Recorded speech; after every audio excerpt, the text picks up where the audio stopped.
আমরা আমাদের নীতি হিসেবে আগেই সংস্কার কমিশনের সাথে কাজ করার সময় এবং জাতীয় ঐকমত্য কমিশনের সাথে আলাপ আলোচনার সময় আপনারা যেটা জানতে পেরেছেন যে আমরা সংবিধানের প্রস্তাবনায় মহান আল্লাহর উপর আস্থা এবং বিশ্বাস পুনঃস্থাপন করব, যেটা শহীদ রাষ্ট্রপতি জিয়াউর রহমান পঞ্চম সংশোধনের মাধ্যমে অন্তর্ভুক্ত করেছিলেন, এবং কোরআন সুন্নাহ বিরোধী কোনো আইন আমরা করব না, সেটা আমরা অনেক আগেই ঘোষণা দিয়েছি।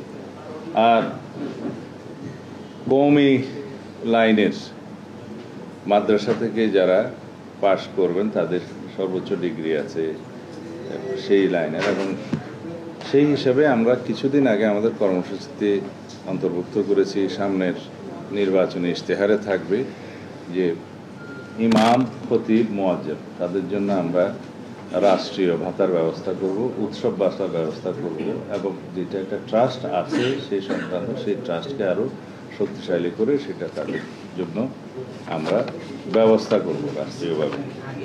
এবং বিভিন্ন স্কুল, কলেজ, মাদ্রাসার ধর্মশিক্ষক হিসাবে বিধি মোতাবেক নিয়োগের ক্ষেত্রে তাদের অগ্রাধিকার থাকবে অথবা বিবেচনা করা হবে। এগুলো আমরা আগেই বলেছি। বাকি সমস্ত আলাপ আলোচনা আপনারা জানেন, সেটা দীর্ঘ হবে, সেটা আমি এখানে উল্লেখ করতে চাই না।